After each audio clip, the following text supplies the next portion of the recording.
Hey y'all, what's up? Thanks for coming back and watching. So I wanted to give people like a heads up. I did have the gastric sleeve on January 26th of 2023.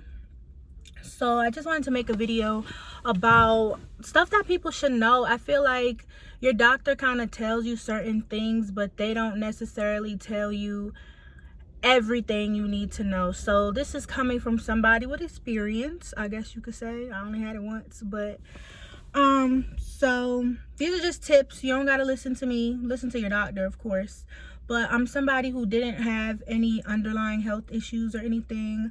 I didn't have diabetes, high blood pressure. I guess I was like a pretty healthy fat person, or am a pretty healthy fat person. People just automatically think because you're fat that, or bigger, let me not say fat, because you're bigger, you're like unhealthy, you don't eat right. And I tried so many things, like so many diets, and it would be like I would lose 40 pounds, but it's like, dang, like I gotta do workout 5 times a week with a trainer, eat nothing, barely, like no carbs, no nothing, no sweets ever, to lose 40 pounds when there's people that eat so unhealthy and they're smaller. So that really got to me. Like, it was like, dang, like I gotta do all this just to be smaller. And there's people that I knew that were so small and they ate horrible. Like, I'm talking about even more than me. So I just didn't understand. So that was one of my reasons. Another one of my reasons was because I wanted to have another child and I wanted to be healthy for that. But I'm gonna tell y'all how that happened, I guess, in another video. Also, I did it because I wanted to be healthier for my daughter. I wanted to teach her that I could do it. And I don't necessarily want her to go the surgery route if she ever, feels unhealthy or whatever. But I do want to be able to keep up with her. I want her, like, she plays volleyball now. And I want to be, I'm okay to get on the court and help her. And that's exactly what I wanted. And that's what I did it for. And yes, I would like to lose more weight, but I'm okay with where I am now. So my first tip is be very dedicated.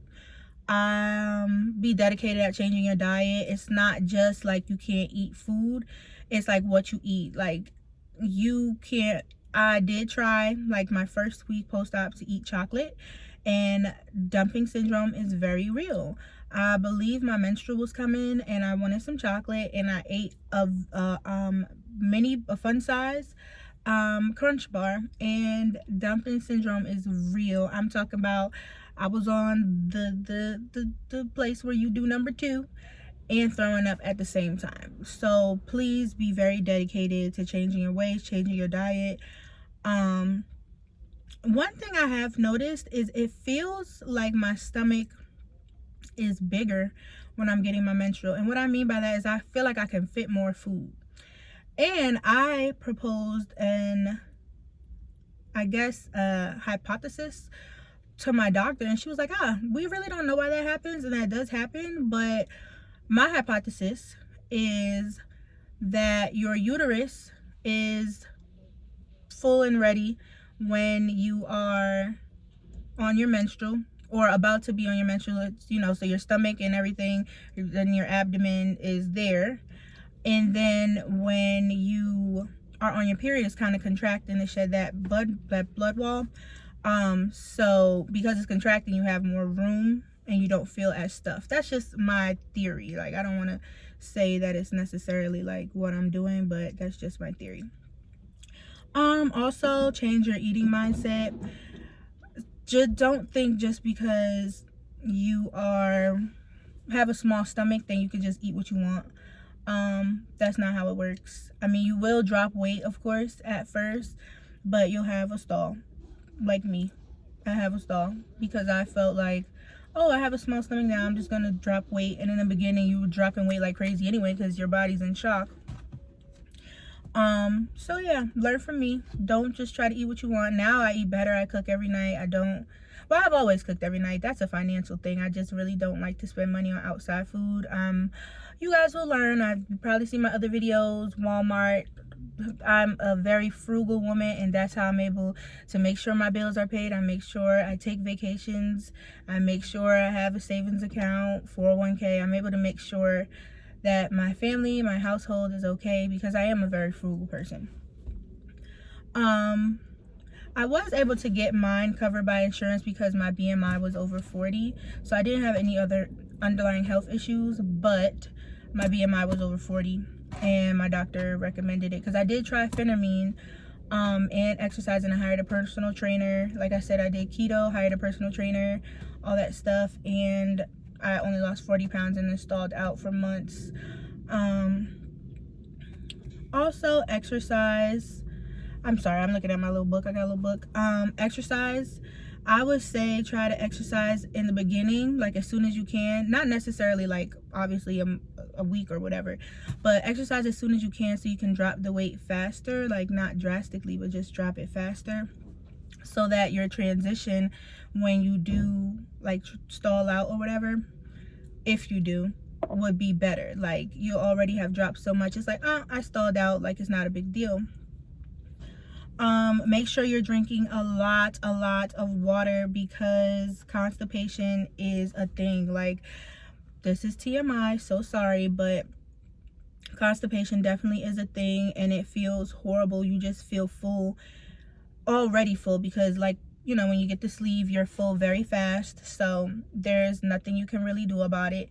But you just feel full and bloated. It's not, and you don't look bloated obviously because your stomach is so small, it doesn't stretch out as much, but you feel so bloated, like you just could, I don't know how to describe it, but it's just like you ever seen that little game that's like a pig and you feed it until it pops? Like that's how you feel inside, but you don't look that way. It's just, you just feel clogged. It's not fun. So I started my entire journey, so that's before surgery, like when I started going to the classes, because I had to do 6 months of classes, but that wound up turning into a year, and next video I'll tell y'all why. But I did my classes for a year, but they are 6 months of classes for my insurance. It all depends on your insurance or if you're paying out of pocket. I'm pretty sure if you're paying out of pocket and depending on your doctor, they'll just be like, okay, you asked, so you shall receive. They're a little more like, when you giving them money directly, they're a little more like, whatevs. So my beginning process, like whole process before classes, was 323 pounds. And I'll try to put in a picture if I can figure out how to do that. But it probably will be right there. And so total, because now I am 229 pounds. My goal weight is 190 pounds. So I think I'm doing okay. I like your car. Thank you. This lady just came and said she liked my car, this old lady. Oh, look, you can see her in the back. She's looking at it. I drive a 2012 Hoopty. Like, it's not a Hoopty. It's a nice car, but it's nothing fancy. So that, and it's so crazy because I'm recording in my car and she's just like, girl, I'm gonna say what I need to say. But she seems like a nice lady. Anyway, so I started at 323. I am now 229. My goal is 190 pounds.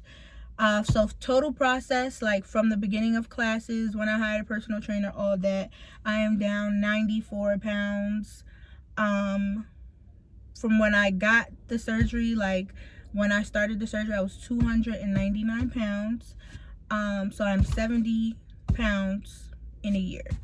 To me, I could have worked harder. So don't think just because you got the surgery you could just, 70 pounds, don't get me wrong, is good. A lot of people can't lose that, but I feel like now I have changed my mindset when it comes to food.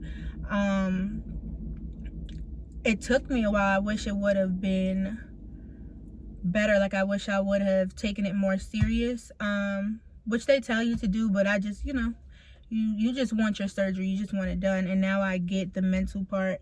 And don't compare your process to anybody else's process. That's something I found myself doing, and I was getting myself into a rabbit hole. Like, dang, why is she staring at me?